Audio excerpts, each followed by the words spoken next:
শহর কখন বৃদ্ধ হলো, বুকের ভিতর গল্প জমে পাথর কুচি, ঠিকানাহীন দ্বিখণ্ডিত চিঠির মাঝে আমরা সবাই ঠোঁটের ছায়ার লবণ মুছি।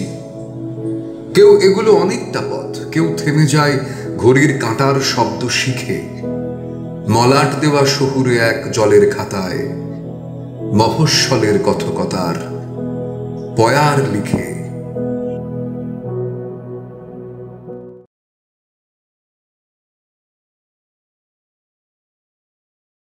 নমস্কার, মুদ্রা অনলাইনে আজকে আমার সঙ্গে আছে তিনজন বিশিষ্ট অতিথি। বিশিষ্ট কেন বলছি?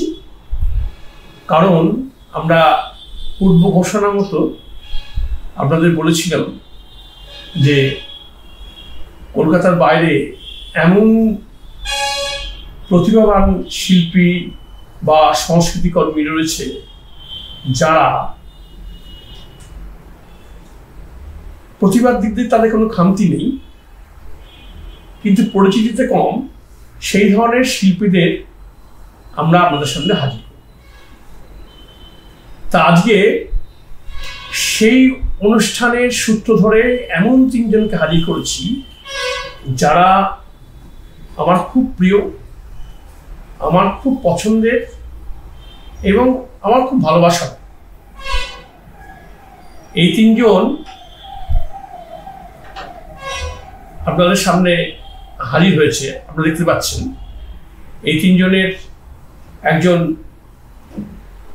কবিতা বলেন আর দুজন গান করেন।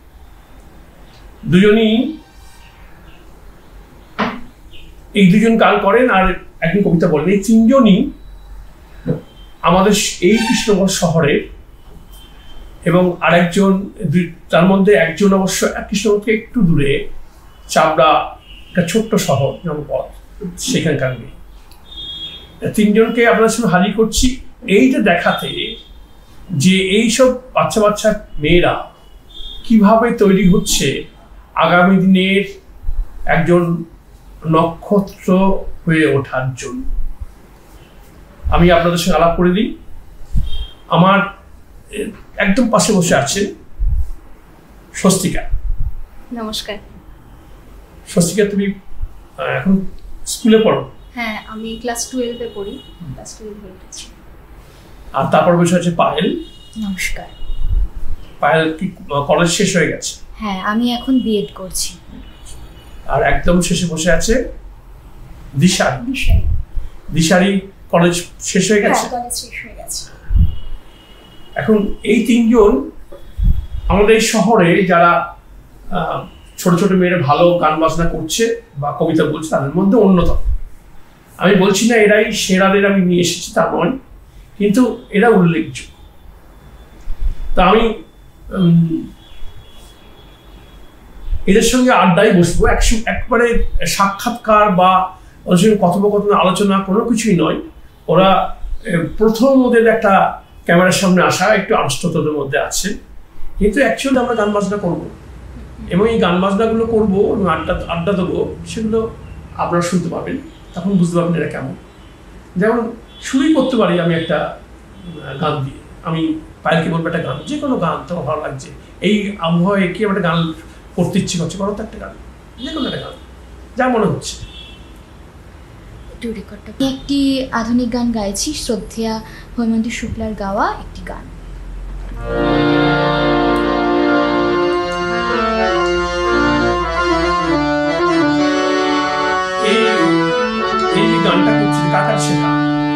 অবশ্যই আমার শিক্ষিকা, আমার গুরু সুস্মিতা দত্তের কাছে শেখা। দিদি খুবই যত্ন সহকারে আমাকে এমন কিছু শিখিয়েছে, আমি যেখানে বসে আছি সবটাই দিদির জন্য। সত্যি বলতে সবটা দিদির জন্য।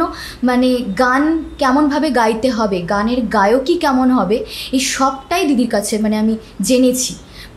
আমি প্রথম যখন শিখেছি আমি চাপড়ায় শিখেছি। সেখানে অবশ্যই আমার যে প্রথম গুরু ছিলেন তিনি ছিলেন কাকুলি অধিকারী। ওনাকে আমার শ্রদ্ধা জানাই। এবং পরবর্তীতে আমি সুস্মিতাদির কাছে শিখেছি এবং এখানে এসে অবশ্যই গানটাকে আরও কত রকমভাবে গাওয়া যায়, একটা গান যে কত রকম হতে পারে সেটা অবশ্যই বুঝতে পেরেছি। তো সেরকম একটি বাংলা আধুনিক গান আমি গাইছি।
আপনারা শুনছেন যে কেমন তৈরি হচ্ছে আমাদের মেয়েরা, আর গানটা সুন্দর হয়েছে, তোর কানের দুলের মতো সুন্দর। এইটা কান দুটা ইয়ে করো, ক্যামেরাটাকে করো, এটা খুব ভালো হয়েছে। আর গানটা শুনতে শুনতে মনে হচ্ছিল যে একটা আমার কাছে খুব শক্ত লাগছে গানটা, খুব অনায়াসে গাইলি, ভালো লাগছে করতে। এই যে গানটা করছিস এই এতদিনে, তা কত বছর বয়স থেকে গান শিখছিস? আমি ক্লাস 1 থেকে গান শিখছি। ক্লাস 1 থেকে? ক্লাস 1 কথায় বেরোলে গান শিখে গেলি? তখন কার কাছে গান শিখছিস? ওই যে বললাম আমি চাপড়াতে শিখতাম। কিন্তু বাবা মা গান করেন কেউ? না, আমাদের পরিবারে এই ব্যাকগ্রাউন্ড নেই যে কেউ গান গায়। গান করতে গেলি কেন ক্লাস 1-এ? ওটা আমার বাবার খানিকটা ইচ্ছা ছিল। এটা বলবো আমাদের বাড়ির কথা চলে আসে। আমাদের বাড়ি অনেক বছরের পুরনো এবং আমার ঠাকুরদাদার বাবা যিনি ছিলেন, মানে আমাদের প্রপিতামহ, তো তিনি আমাদের ওখানে আমাদের বাড়িতে কালী ঠাকুরের প্রতিষ্ঠা করেছিলেন। তো সেখানে আমাদের একটা সংস্কৃতি ছিল যে আঁকাবুকির কাজটা, আঁকার সংস্কৃতিটা ছিল, মন্দিরে আঁকা। হ্যাঁ, আমাদের যে মন্দির আছে আপনারা যদি যান দেখতে পাবেন, মন্দিরের সমস্ত দেওয়ালে আঁকা। তো সেই আঁকাটা আমার ঠাকুর দাদা করেছে। না, আমি কিন্তু সেই রকম কিছু আঁকতে পারি না, হাত আছে, তবে আমার বোনের সব থেকে বেশি ভালো আছে আর আমার বাবার। কিন্তু এনারা কেউ শেখেনি, এনারা কেউ কোনোদিন শেখেনি, কিন্তু ওনারা কিন্তু খুব ভালো আঁকেন। এবার আমি কিন্তু খুব ভালো একটা আঁকতে পারি না, তবে আছে যেটুকু একটু আঁকতে পারি। এবার গানটা আমার বাবার খুব ইচ্ছা ছিল, যে ঠাকুরের সঙ্গে গান করতে পারে, মানে বাবা সেখান থেকেই অ্যাকচুয়ালি গানের বিয়েটা ওই দিক থেকেই হয়েছে। তো আরও আমার একটা দিদি ছিল, আমার পিসির মেয়ে, সেই দিদি আমাকে নিয়ে যায়, চল আমরা গান শিখবো। তো এইরকম একটা বিষয় যে চল গান শিখবো, তো হুট করে চলে গিয়েছি গান শিখতে শিখতে শিখতে ওটা ভালো লাগা হয়ে গেছে, যে এরকম নয় যে শিখবো কিছু একটা হবে এই ভেবে কিন্তু শেখা হয়নি। ওই আমার দিদি আমাকে নিয়ে গেছে, চল আমি শিখছি তুইও শিখবি। তো তারপর হ্যাঁ, তারপর বাবা দেখলো হ্যাঁ গানটা ভালো, অল্প একটু করছিলাম ছোটোবেলাতে, তখন বাবার ওই ওই গানের প্রতি একটুখানি আগ্রহ বাড়ে, আমাকে আরও যাতে উচ্চ কিছু করতে পারি। এই তুই নিশ্চয়ই সবার মতো প্রথমেই কেউ কবিতা শিখতে যায় না, প্রথমে সবাই গান শিখে বা নাচ শেখে, তুইও তাই নিশ্চয়ই ছিলি? হ্যাঁ, তাই নাচ কাকে শিখতিস? নাচ শিখতাম উত্তম সিংহ রায়, উত্তমদার কাছে। উত্তমদা আমাদের কৃষ্ণনগরের বিশিষ্ট শিল্পী, ওর কাছে নাচ শিখতিস, তারপরে গান শিখতাম করলি? হ্যাঁ, তারপর গান শিখতে আরম্ভ করলাম। না মানে কবিতাটা আমি প্রথম দিকে শিখতাম না, কিন্তু বলতাম, বিভিন্ন জায়গায় কম্পিটিশন অনুষ্ঠান থাকে বলতাম, কিন্তু তখন শিখতাম না, মানে কবিতাটা আমার ভিতর থেকে। আমাকে একবার ছোটবেলায় এইটা একটা অবাক লাগতো যে বড় বড় কবিতা মুখস্থ থাকতো, কি করে ছোট থেকে মুখস্থ থাকতো? হ্যাঁ হ্যাঁ, ওই জন্য কবিতার প্রতি আগ্রহ দেখা দিত। আমার ওই অবাক লাগে যে কখনো ওই ডায়েরি বা বই খুলে মুখস্থ করার যে ব্যাপারটা ওরকম করতে হয়নি, বলতে বলতে মনে থেকে যেত। যারা পারে তাই এরকম একটা কবিতা শুনি, কিরকম কেমন তুমি করো দেখি, শুনি একটু ভালো করে। কি মনে পড়ছে দেখি একটা বল, কি মনে পড়ছে দেখি একটা বল। সুনীল গঙ্গোপাধ্যায়ের একটি কবিতা বলছি। এখন আমাদের দেশের যা পরিস্থিতি। কবিতা কি আকাশের কাছে শিখছো? হ্যাঁ, আকাশের কাছে শিখি। কত বছর শিখছিস? আমি ক্লাস 4-এ যখন পড়তাম তখন থেকে শেখা শুরু করেছি, এখনো চলছে। আকাশ কবিতা শেখাতে কি বকে খুব? হ্যাঁ, ছোটবেলায় তো খুবই বকতো, ভয়ে ভয়ে কবিতা বলতে যেতাম। মারতো না তো? না না, বকতো, এমন বকতো তাতেই চোখ দিয়ে জল বেরিয়ে যেত, আর অত দূর যেতে। চোখের জলে কবিতা শেখা না, যদিও আমার বকা কবিতা খেতে হয়নি, খুব কম। আকাশের প্রিয় ছাত্রী আমি জানি সেটা, বলো এবার কবিতা বসো। সুনীল গঙ্গোপাধ্যায়ের কবিতা একটা গাছতলায় দাঁড়িয়ে। রবীন্দ্রনাথ সঠিক বলে গিয়েছিলেন, রামের জন্মস্থান কোথায়, যারা তা মানতে চায় না তাদের কবিতা ও গানে, শিল্পে ও মনঃসুষমায় কোনো অধিকার নেই। যারা পুতুল দেবতা মানে না তারা ভুলে যায় মসজিদ, গির্জা, গুরুদ্বারগুলিও আসলে পুতুল। তারা আত্মছলনাময় পুতুল খেলা খেলতে চাইতো খেলুক, তারা বিশ্ব নিখিলের মধুরে মধুর চিনবে না কোনোদিন। এতগুলো শতাব্দী গড়িয়ে গেল, মানুষ তবু ছেলে মানুষ থেকে গেল, কিছুতেই বড় হতে চায় না। এখনো বুঝল না যে আকাশ শব্দটার মানে চট্টগ্রাম কিংবা বাঁকুড়া জেলার আকাশ নয়। মানুষ শব্দটাতে কোনো কাঁটা তারের বেড়া নেই। ঈশ্বর নামে কোনো বড়বাবু এই বিশ্ব সংসার চালাচ্ছেন না। ধর্মগুলো সব রূপকথা। যারা সেই রূপকথায় বিভোর হয়ে থাকে তারা প্রতিবেশীর উঠোনের ধুলোমাখা শিশুটির কান্না শুনতে পায় না। তারা গর্জন বিলাসী, অনুভব করতে পারে না ঐক্যতার। কিছু কিছু মানুষ আমাদের সাবালাপ করার জন্যে মাথা খুঁড়ে গেলেন। তাদের বড় বড় ছবি ঝোলানো হয়, আসলে গ্রাহ্য করে না কেউ। আয় কানাই, আয় কামাল, তোরা আয়। পৃথিবী ভর্তি বুড়ো খোকাদের পাগলামি দেখে আমরা একটা গাছতলায় দাঁড়িয়ে হাসাহাসি করি। বাহ, চমৎকার। খুব এই সময়ের কবিতা, শুনি অনেকদিন আগে লিখেছেন, কিন্তু এখন এই সময় কবিতা খুবই একটা, তোদের মনে হচ্ছে না যে এটা কিরকম যেন একটা সংকটময় একটা চলছে, সেই সময় কবিতাটা মনে হবে। ঠিকই, ভালো। আকাশের কাছে ছাত্রী ভালো। এবার আসবো স্বস্তিকার কাছে। স্বস্তিকা আমার খুব প্রিয় মেয়ে, তাও ওর বাবাকে ছোটবেলা থেকে চিনি, আর বাড়ির সাথে সবাইকে আমি চিনি। তো ওর গানে আসাটাও মনে হয় যে খুব যে মানে গান করবে সেটাও আমরা জানতাম না। তুই কেন গানে? আসলে আমার বাবার দিকের পরিবার বলবো না, মানে আমার ঠামি দাদুর এদিকে বলবো না, আমার মায়ের দিকের পরিবার, আমার দিদা দাদু এবং তারও আগে আমার মায়ের দাদু দিদা, মানে সেইখান থেকেই গানের চলটা এসেছে। মানে আমি ছোটোবেলা থেকেই দেখছি মা খুব ভালো গান গাইতেন, আমার দিদা খুব ভালো গান গান, তো সেখান থেকে মায়ের কাছে হাতে খড়ি গান। একদম একদম, মানে মামা বাড়ি গেলে দিদান আর মায়ের কাছেই আমার প্রথম গানের হাতে খড়ি। মানে মা নিজে গাইতেন, আমি শুনতাম, আর ওখান থেকেই হারমোনিয়াম বাজানো। এখন আমি ইন্দ্রাণী ভট্টাচার্যের কাছে ক্লাসিক্যাল শিখি। যাই হোক, তোর কাছে তোর একটা গান শুনি, যে কোনো গান, একদম যে গানটা মনে হচ্ছে করবো, কোনো গান না, সবাই শুনতে ভালো লাগবে। আমার তো অত কঠিন গান বুঝি না, একটা লাইট গান কর, শুনতে ভালো লাগবে। একটা নজরুল গীতি করি।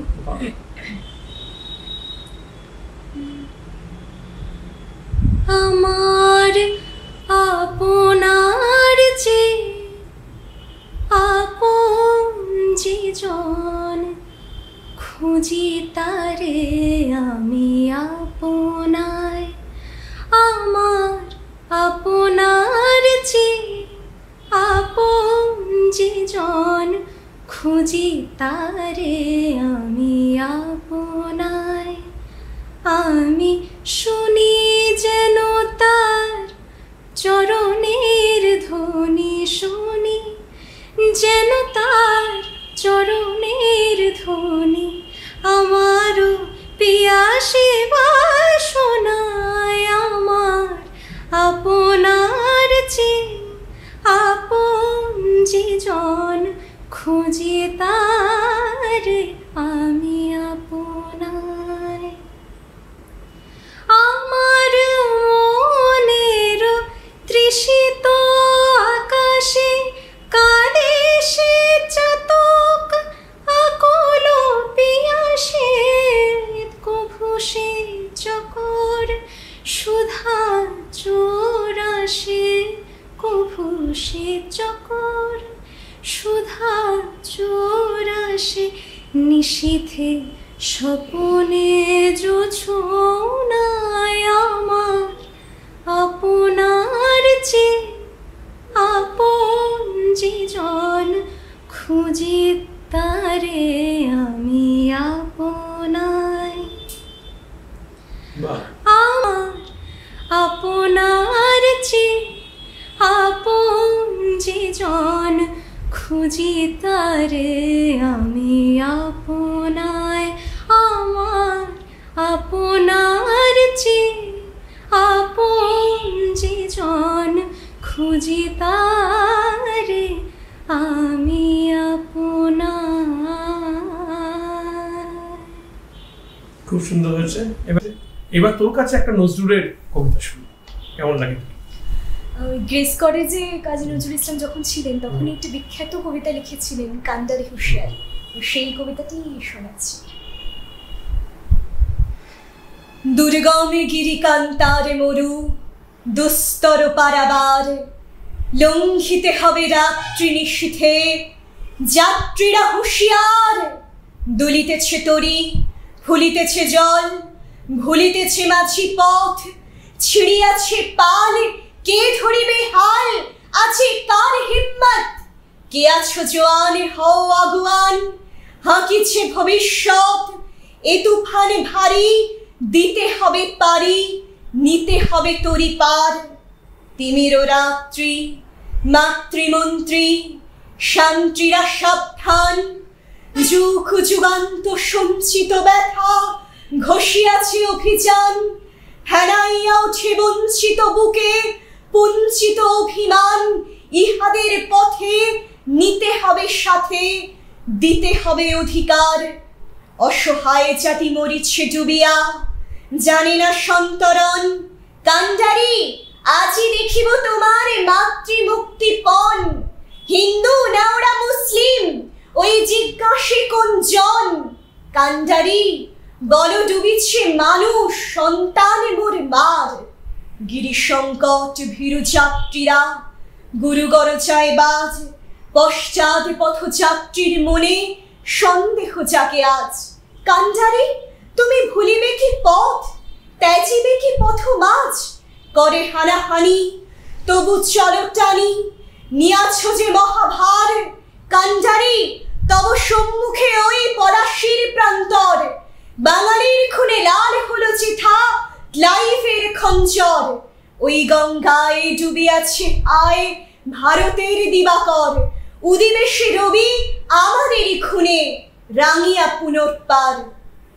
হাসির মঞ্চে গেয়ে গেল যারা জীবনের জয়গান, আসি অলক্ষ্যে দাঁড়ায়েছে তারা দিবে কোন বলিদান, আজি পরীক্ষা জাতির অথবা জাতির করিবে ত্রাণ, দুলিতেছে তরি ফুলিতেছে জল কান্ডারি হুঁশিয়ার।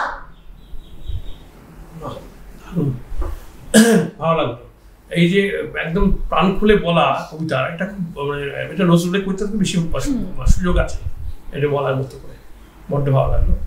আর তুই একটা নজরুল গীতি কর শুনি।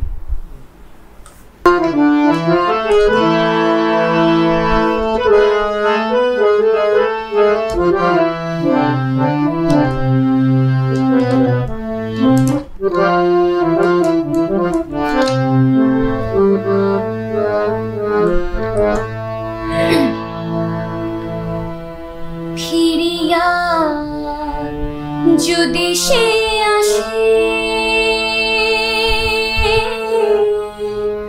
আমারি খোঁজে ঝরা গোলাপে,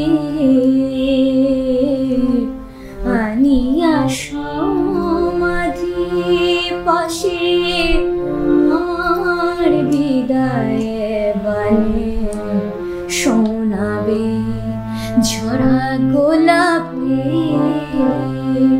ফিরিয়া যদি সে আসে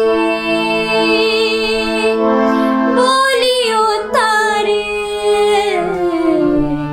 এখানে এসে ডাকে যেন মোর নাম ধরে, সে বলিও তারে এখানে এসে ডাকে যেন মোর নাম ধরে, সে রবাব যাবে কাঁদিবে কাঁদিবে, রবাব যাবে কাঁদিবে কাঁদিবে, রবাব যাবে কাঁদিবে। রমল সুরে রমল লেখাবে আনিয়া সমাধি পাশে আমার বিদায় বাণী শোনাবে ঝরা গোলাপে। ফিরিয়া যদি সে আসে ফিরিয়া যদি। পায়ের গানটা ভালো লাগলো। নজরুল সম্বন্ধে আমি বলি, গ্রেস কলেজে নজরুলের জীবনের একটা ফলবান সময়। এখানে উনি যেমন একটা মৃত্যু ক্ষুধা বলে উপন্যাস লিখেছিলেন এবং অসংখ্য গান লিখেছিলেন, এবং উনি এখানে অনেক তার জীবনের অনেক ঘটনা ঘটছে, উনি ভোটেও দাঁড়িয়েছেন। তা এই জন্য স্মরণীয় একটা সময় কৃষ্ণনগরের মানুষ হিসেবে আমাদের সবার সৌভাগ্য যে উনি এখানে একটা ফলবান সময় কাটিয়েছেন, এবং ওর জীবনের অনেক দুঃখময় ঘটনাও এখানে ঘটেছে। যাই হোক, তোমার গানটা অসাধারণ এই সময় লাগছে। আমি এবারে আরেকটা কবিতার জন্য আমি তোমাকে যাই নজরুলের রাজভিখারি কবিতাটা শোনাচ্ছি। কোন ঘর ছাড়া বিবাগীর বাঁশি শুনে উঠেছিলে জাগি, ওগো চির বৈরাগী, দাঁড়ালে ধুলায় তব কাঞ্চন কমল কানন ত্যাগী, ওগো চির বৈরাগী। ছিলে ঘুম ঘোরে রাজার দুলাল, জানিতে না কে সে পথের কাঙাল, ফেরে পথে পথে ক্ষুধাতুর সাথে ক্ষুধার অন্ন মাগি। তুমি সুধার দেবতা। ক্ষুধা ক্ষুধা বলে কাঁদিয়া উঠিলে জাগি, ওগো চিরবৈরাগী। আনিয়া তোমার নীলে বেদনার গৈরিক রঙের নিয়ে, মোহ ঘুম পড়ি উঠিল শিহরি, চমকিয়া ঘুম ভেঙে। জাগিয়া প্রভাতে হেরে পুরবাসী, রাজা দ্বারে দ্বারে ফিরে উপবাসী। সোনার অঙ্গ পথের ধুলায় বেদনার দাগি দাগি। কে গো নারায়ণ নবরূপে এলে নিখিল বেদনা ভাগি, ওগো চিরবৈরাগী। দেহি ভবতি ভিক্ষাম বলি দাঁড়ালে রাজ ভিখারি, খুলিল না দ্বার পেলে না ভিক্ষা, দ্বারে দ্বারে ভয় দাঁড়ি। বলিলে দেবে না, লহ তবে দান, ভিক্ষা পূর্ণ আমার এ প্রাণ। দিল না ভিক্ষা নিল না কো দান, ফিরিয়া চলিলে যোগী। যে জীবন কেহ লইল না, তাহা মৃত্যু লইল মাগি। বাহ, নজরুল নজরুলের জীবন পড়ো, তার বিচিত্র জীবন। তার ছোটবেলা কেটেছে দারিদ্র্যের মধ্যে। উনি সেনাবাহিনীতে যোগ দেন, যুদ্ধ করেছেন, ফিরে এসেছেন। উনি প্রতিভাবান লোক এবং গান রচনা করেছেন, স্পন্টেনিয়াস গান লিখতে পারতেন। অজস্র গান তার ছড়িয়ে ছিটিয়ে আছে। যেখানে গিয়েছে নজরুল বললেন একটা গান লিখে দিন। উনি গানের জন্যে জেল খেটেছেন, সমস্ত কিছু বাদ যায়নি জীবনটা। এবং যাদের বাংলাদেশের জাতীয় কবি ওনার, এবং জীবনের একটা সময় পর ওনার পুরো থেমে যায় একটা বিশেষ রোগের জন্য। উনি কথা বলতে পারেননি, ওনাকে জীবনের একটা জায়গায় থেমে যায়। এবং অনেক সময় আমরা নজরুল বা রবীন্দ্রনাথের তুলনা জানি। নজরুল রবীন্দ্রনাথের খুব ভক্ত ছিলেন, রবীন্দ্রনাথ খুব ভালোবাসতেন। এবং নজরুলের যখন ওই এটা রবীন্দ্রনাথের শোকযাত্রার সময় নজরুল গান গাইতে গেতে গিয়েছিলেন। কাজে নজরুল একটা কি বলবো, জীবন্ত একটা চলমান একটা যৌবন আর কি, এটা সবসময়। এবং তিনি একটা সবসময় বলতেন যে দে গরুর গা ধুই। এবং একটা আমাদের বিখ্যাত সাহিত্যিক শিবরাম চক্রবর্তী, ওনার সঙ্গে উনি জেল খেলেছেন। তা শিবরামের লেখাতেও আছে যে নজরুল জেলের মধ্যে গান টান গিয়ে একদম ই করে রাখতেন। তা নজরুল আরেকটা গান শুনি, স্বস্তি রাখুন। অরুণ কান্তিকে গো যোগী ভিখারি, অরুণ কান্তিকে গো যোগী ভিখারি। নীরবে হেসে দাঁড়াইলে সে, নীরবে এসে দাঁড়াইলে সে।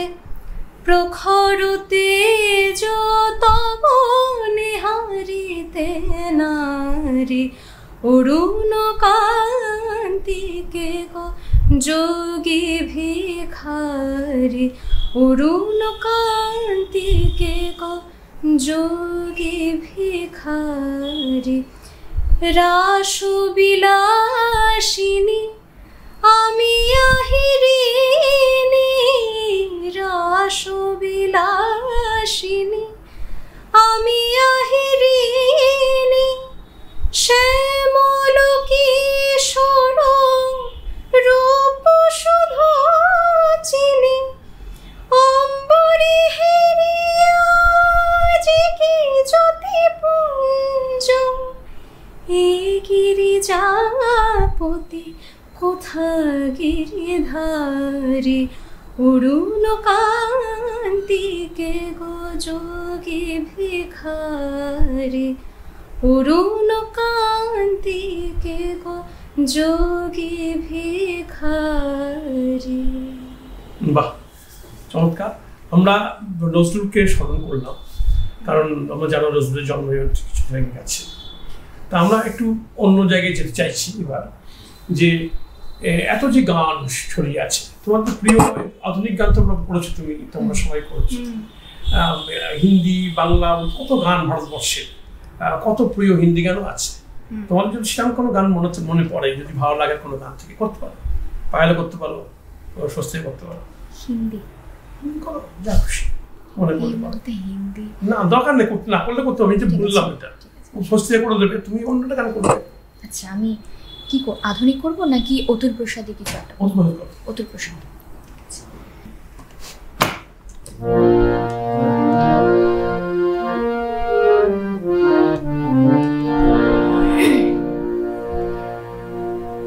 বুধুয়া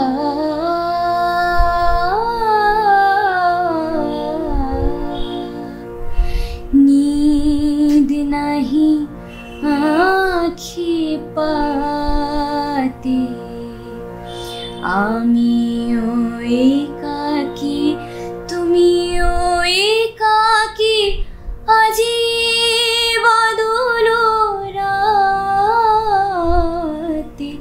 नींद नहीं आँखी पाती ডাকিছে দাদুরে মিলনতি আসে ঝিল্লি ডাকিছে উল্লাসে ডাকিছে দাদুরে মিলনতি আসে ঝিল্লি ডাকিছে উল্লাসে পল্লীর বধূ বিরোহী বধূরে মধুর মিলন সম্ভাষে আমার যে সাত বরষার রাত আমার যে সাত বরষার রাত কাটাই নাথের সাথে नींद नहीं आँखें पाती। বাহ, নতুন প্রসাদ সেন এলাহাবাদে থাকতেন, ওখানকার কোর্টে প্র্যাকটিস করতেন। আমার একটা কথা মনে পড়ে যে মৌসুমী চট্টোপাধ্যায় ফিল্ম করার নাম শুনেছ? হেমন্ত মুখোপাধ্যায় ছেলে স্ত্রী জয়ন্ত চট্টোপাধ্যায়। মৌসুমী একদিকে বলছেন যে আমি স্টুডিওতে গিয়েছি, আমার শ্বশুরমশাই মানে হেমন্ত মুখোপাধ্যায় গেছে, তা আমি গিয়ে স্টুডিওতে ওই যেখানে যেতে হয় জুতোটা খুলতে হয়, তা আমি জুতো পরে ঢুকে গেছি। তখন একজন বললেন যে তুমি জুতো পরেছো, জুতো খোলো। তখন আমি নিচু হয়ে খুলতে পারছি না, অনেক খুব ছোট বয়সে বিয়ে হয়েছিল, আমি নিচু হতে পারছি না। তখন একজন নেমেছে, দাদা আমার তোমার জুতো খুলে দিই। জুতোটা খুললেন, সেই ছবিটা দিচ্ছি, জুতোটা খুলে পাশে রেখে দিলাম। বলে আমি তো ভয়ে কাটা হয়েছে, জুতো যিনি খুলছেন তার নাম লতা মঙ্গেশকর। তা সেই ছবিটা উনি ওই দিয়েছেন, যে ওটা বিয়েতে কপিল শর্মার শো হয় আপনারা বলছিলেন, আর ওই ছবিটা পরে পিছনে দেখাচ্ছে। আমি দেখে তো শুনে তো অবাক হয়ে গেছি, বলে আমি তো বললে এইটা ছিলেন লতা মঙ্গেশকর। এবং বিরাট সাধক ছিলেন গানের, সাধিকা, দারুণ করতেন গান, সে সন্দেহ নেই। আর দ্বিতীয় কথা হচ্ছে যে শ্রদ্ধা ছিল তার সঙ্গীত, যার শিখে হেমন্তর কাছে অনেক গান উনি শিখেছেন, পেয়েছেন, ফলে তার প্রতি একটা মানে বিশেষ করে বাঙালিদের প্রতি একটা শ্রদ্ধা ছিল। কারণ উনি শরীর চৌধুরী, হেমন্ত বা অনেক যা পুরো বাঙালি পরিচালক এবং তাদের ফিল্ম পরিচালক তাদের কাছে গান শিখেছেন এবং করেছেন। তার জন্য একটা অন্যরকম ইচ্ছে, অনেক ভালো বাংলা গানও আছে, হিন্দি গানও আছে। তা আমি একটা স্বস্তিকে বলবো যদি কোনো লতার গান যদি আমার খুব পছন্দের এই গানটা, না জানে কি লতা মঙ্গেশকর। न जाने क्यों होता है ये जिंदगी के साथ, अचानक ये मन किसी के जाने के बाद करे फिर उसकी याद छोटी छोटी सी बात। न जाने क्यों, न जाने क्यों होता है जिंदगी के साथ, अचानक ये मन किसी के जाने के बाद करे फिर उसकी याद, छोटी छोटी सी बात, न जाने क्यों जो अनजान पल ढल गए कर आज वो रंग बदल बदल मन को मचल मचल रहे है छल, न जाने क्यों वो अनजाने पल ढल गए कर आज वो रंग बदल बदल मन को मचल मचल रहे है छल, न जाने क्यों वो अनजाने पल। कहाँ गए शामे मद भारी टूटे रे हाय रे सपनों के महल, न जाने क्यों होता है जिंदगी के साथ, अचानक ये मन किसी के जाने के बाद कर फिर उसकी याद, छोटी छोटी सी बात, न जाने क्यों। বাহ, ভালো। আমি আচ্ছা এই গানটা দিয়ে এই শেষ করব। আয় আর একটি বার আয় রে সখা প্রাণীর মাঝে আয়, মোরা সুখের দুঃখের কথা কব প্রাণ জুড়াবে তাই। মোরা ভোরের বেলা ফুল তুলেছি দুলেছি দোলায়, বাজিয়ে বাঁশি গান গেয়েছি বকুলের তলায়। আয় আরে একটি বার আয় রে সখা প্রাণের মাঝে আয়, মোরা সুখের দুঃখের কথা কব প্রাণ জুড়াবে তাই। মোরা ভোরের বেলা ফুল তুলেছি দুলেছি দোলায়, বাজিয়ে বাঁশি গান গেয়েছি বকুলের তলায়।